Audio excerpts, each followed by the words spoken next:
मीरा को गांव में बहुत ही मजा आ रहा था। उसकी छुट्टियां बहुत ही अच्छी गुजर रही थीं। वो अपनी नानी के हाथ का बना हुआ मजे मजे का खाना खाती और रात को गुड़ वाला दूध पीती।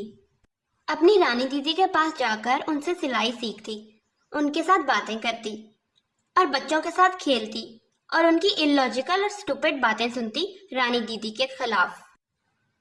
जब भी कोई बच्चा रानी दीदी के बारे में बोलता यह बताता कि कैसे उसकी माँ कहती है कि रानी दीदी का काम शापित है और वो जो भी काम करके देती है वो खराब हो जाता है, उसे बहुत हंसी आती थी ये सब सुन के। हंसी उसे उन लोगों की सोच पर आती थी, लेकिन अपनी रानी दीदी के लिए उसे बहुत बुरा लगता था। लेकिन वो ये सब इग्नोर कर देती थी। अगले हफ्ते उसने एक नोटिस देखा जो गांव की बड़ी दीवार पे लगा था। फैशन डिजाइनिंग कॉन्टेस्ट, 12 से 18 साल की उम्र के बच्चों के लिए। उसका थीम परिवर्तन था, पुरानी चीजों में नई जान, और तारीख थी 10 दिन बाद की। जैसे ही उसने नोटिस देखा वो भागती हुई अपनी रानी दीदी के पास आई। आपने देखा, कंपटीशन थीम भी ऐसी ही है जिसमें आप एक्सपर्ट हो। रानी ने आंखों में थोड़ा डाउट लेकर पूछा, मैं तो नहीं जाऊंगी। मैं सोच रही हूँ तुम जाओ। मीरा हंसी। मैं मैं तो अभी सीख रही हूँ, मैं कैसे जा सकती हूँ। डिजाइन तो तुम्हारे दिमाग में हजारों होते हैं और स्टिच भी करना सीख रही हो। तुम जा सकती हो और तुम ही जाओगी, रानी दीदी ने बोला। मीरा ने चुपचाप सर हाँ में हिलाया। उसके अंदर एक्साइटमेंट थी और थोड़ा डर भी था।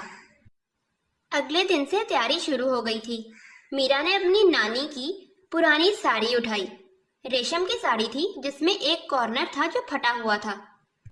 थीम के हिसाब से उसने डिसाइड किया कि वो इस साड़ी को ही एक स्टाइलिश सी फ्रॉक में बदल देगी, जिसमें हेरिटेज भी हो और नई सोच भी। डिजाइन बन गया था। रानी दीदी ने अप्रूव भी कर दिया था। मीरा दिन भर रानी दीदी से सिलाई सीखती रहती।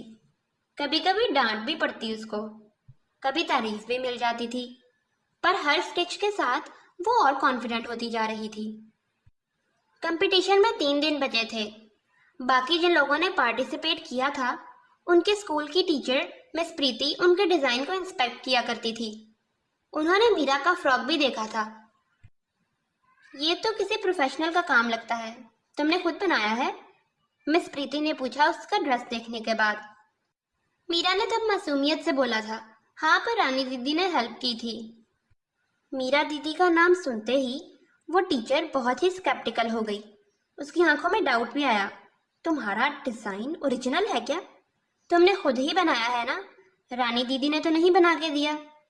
अगर ये उसके हाथ का काम है तो ये कंपटीशन से पहले ही खराब हो जाएगा। तुम्हें पता है ना कि वो शापित है। मीरा ने तब उस टीचर को स्केच दिखा दिया था जिसमें स्टेप बाय स्टेप लिखा था। फिर भी कुछ बच्चों ने अफवाह फैला दी, इसने रानी से सिलवाया है, इसका काम असली नहीं है। कंपटीशन के दिन मीरा का डिजाइन दूसरे सबसे अलग था। सब बच्चे नए कपड़े और नए फैब्रिक लाए थे, जबकि मीरा ने एक फटी पुरानी साड़ी से ही फ्रॉक बनाया था। जब उसका नंबर आया उसने स्टेज पे कॉन्फिडेंटली बोला, ये मेरी नानी की साड़ी है। उन्होंने मुझे बताया कि जब उन्होंने अपना पहला नौकरी का दिन मनाया था, यही साड़ी पहनी थी। मैं चाहती थी कि मैं उसी यादों को नया कर दूं और एक नए रूप में जिंदा रखूं। वहां जो लोग भी बैठे थे सबने तालियां बजाईं और जजेस ने नोट्स लिए। फिर बाद में एक दूसरी लड़की जिसका नाम सवेरा था, उसने ऑब्जेक्शन रेज किया। इसने खुद नहीं बनाया, ये इसने रानी दीदी से सिलवाया है। जजेस मीरा की तरफ मुड़े और उसे पूछा, तुम इस एक्यूजेशन का क्या जवाब दोगी? मीरा थोड़ी देर चुप रही, फिर बोला, मैं झूठ नहीं बोलूंगी, मैं अभी भी सीख रही हूँ। रानी दीदी ने मुझे हर स्टेप समझाया है, पर स्टिच तो मैंने खुद किया है। अगर आपको लगता है कि मेरी सिलाई किसी और ने की है, तो मैं अभी के अभी डिजाइन के अंदर से हर थ्रेड निकाल के आपको दिखाने के लिए तैयार हूँ। लेकिन अगर आप मुझसे ये उम्मीद कर रहे हैं कि मैं सीखने के दौरान बिना मदद के सब कुछ कर लूं, तो मैं उन बच्चों से अलग नहीं हूँ जो कभी कुछ नया ट्राई ही नहीं करते। जजेस ने उसके रिस्पॉन्स के नोट्स ले लिए और कुछ ही देर बाद रिजल्ट अनाउंस हुआ। मीरा ने सेकंड पोजीशन हासिल की। सवेरा फर्स्ट आई थी, लेकिन उसकी प्राइज स्पीच थोड़ी ठंडी थी। लोगों को मीरा की कहानी ज्यादा अच्छी लगी। उसने अपनी नानी की कहानी के बारे में भी बताया, उस इमोशंस को बताया जो उस साड़ी के साथ या उस फैब्रिक के साथ जुड़े थे। और उसने रानी दीदी के बारे में भी बताया कि कैसे वो मिसअंडरस्टूड है। जब रानी दीदी ने देखा कि कैसे वो बच्ची उनके लिए खड़ी थी तो वो बहुत खुश हुई। वो मुस्कुराई। मीरा उनके पास आई और उन्हें अपनी ट्रॉफी देकर बोला, इसमें आपका भी हिस्सा है। रानी बोली, मैं तो बस सिलाई सिखा रही थी, तुमने अपनी पहचान खुद बनाई है। गांव में कुछ बदल गया था। रानी दीदी की दुकान के बाहर एक नया बोर्ड लगा था, रानी दीदी का सिलाई स्कूल। रानी अब सिलाई सिखाने लग गई थी। अब हर हफ्ते 2-3 बच्चे आने लगे। रानी दीदी सिर्फ सिलाई नहीं, स्टिचिंग और फैब्रिक हैंडलिंग भी सिखाती थी। मीरा उसका पहला स्टूडेंट थी और सबसे प्यारा भी।